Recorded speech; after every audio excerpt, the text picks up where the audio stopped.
माननीय सभापती महोदय, 24 मे 2025 रोजी 460 पृष्ठांचा विकास आराखडा पिंपरी चिंचवड महानगरपालिकेने तयार केला आणि हा आराखडा तयार केल्यानंतर हा आराखडा तयार करत असताना या ठिकाणी पूर्वी लोकल बॉडी असायची, नगरसेवक असायचे, महापौर असायचे, अधिकारी असायचे आणि यांना विचारात घेऊनच हा आराखडा तयार केला जायचा।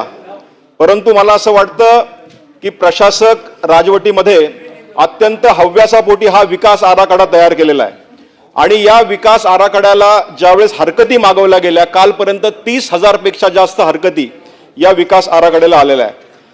मला आपल्याला निदर्शनात आणायचं, माझ्याकडे काही पेपरच्या बातम्या आहेत।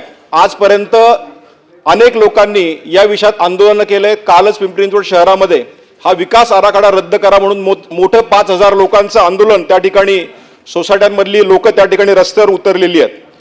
आपण मराठीचा सगळा विषय महाराष्ट्रात चालू असताना हा विकास आराखडा संपूर्णतः इंग्लिशमध्ये मराठीत केला गेला नाहीये। आज पिंपरी चिंचवड येथील प्रास्ताविक विकास आराखड्यामध्ये सँक्शन प्लॅन बिल्डिंगवर आरक्षण टाकलेली आहेत, तसेच सँक्शन प्लॅन जागेवर रस्ता रुंदीकरण प्रस्तावित केलेलं आहे। पूररेषेच्या आतमध्ये बांधकाम योग्य आरक्षण प्रस्तावित केलेले आहेत, जसे शाळा आहेत, दवाखाने आहेत इत्यादी बांधकाम योग्य आरक्षण प्रस्तावित त्या ठिकाणी पूररेषेच्या अंतर्गत केलेली आहेत। केंद्र शासनाचं आमच्याकडे रेड झोन क्षेत्रात बांधकाम योग्य त्या ठिकाणी बांधकाम करता येत नसताना या ठिकाणी बांधकाम प्रस्तावित या ठिकाणी सभापतीमध्ये केलेली आहेत। पूररेषेची आखणी ही पाटबंधारे खात्याच्या नकाशाद्वारे करण्यात येते, मात्र या प्रास्ताविक विकास आराखड्यामध्ये पूररेषा आणि पाटबंधाऱ्याची पूररेषा यामध्ये जर आपण चेक केलं त्यामध्ये तफावत नक्कीच आढळून येते। तसेच रेड झोनची देखील चुकीच्या पद्धतीने आखणी या डीपी मध्ये आपल्याला केलेली आढळून येईल। मी आपल्याला सांगू इच्छितो की प्रास्ताविक विकास आराखड्यामध्ये अनावश्यकपणे अतिरिक्त आरक्षण देखील प्रस्तावित करण्यात आलेलं आहे, जसे की एखादं पोलीस कमिशनरेट हद्दीत 4 पोलीस कमिशनरेट कसे येऊ शकतात, पण ते त्या ठिकाणी आरक्षित केलेलं आहे। एवढंच काय, आळंदी लगत या ठिकाणी कत्तलखाना प्रस्तावित या ठिकाणी केलेला आहे।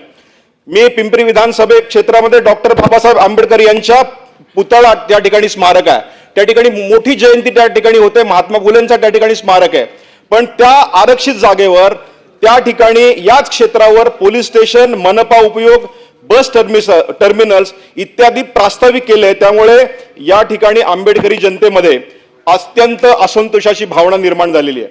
आज चरोली परिसरात पाणवट्याचे जे क्षेत्र आहे त्या निवासी भाग त्या ठिकाणी दर्शवलेला आहे।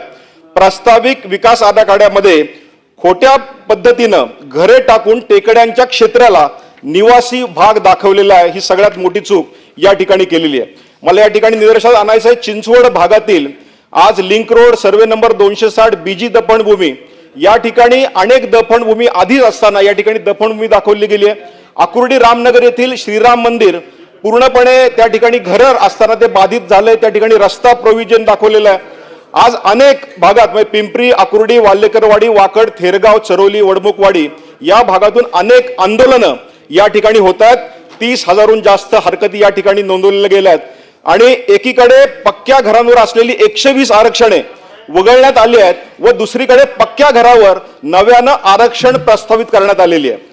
वडमुखवाडी, रुपीनगर या ठिकाणातील ग्रामदेवता जे पारंपरिक ग्रामदेवता आहेत त्या ठिकाणी रस्ता प्रस्तावित केलेलं अत्यंत चुकीचं काम या ठिकाणी केलेलं आहे। संरक्षण विभागाच्या संरक्षण विभागाच्या आदेशान्वयाने काही भाग प्रलंबित क्षेत्रामध्ये येत असताना रेड झोन अशा क्षेत्रामध्ये खुल्या वापराची आरक्षण आहे, जसे की उद्यान व खेळ। महत्वाचा प्रश्न, 30,000 लोक रस्त्यावरच आहेत। हो ना, प्रश्न विचारा ना। मग प्रश्न शेवटचा माझे, अशा ठिकाणी उद्यान आणि खेळाचे मैदान प्रस्तावित करण्यात शक्य आहे पण ते केलेलं नाही। मला या ठिकाणी स्पेसिफिक प्रश्न विचारायचा आहे की हा डीपी आपण तात्काळ रद्द करणार आहोत का आणि या ठिकाणी असलेले कन्सल्टंट सल्लागार यांची चौकशी नेमून त्यांच्यावर आपण तातडीनं कारवाई करणार आहोत का?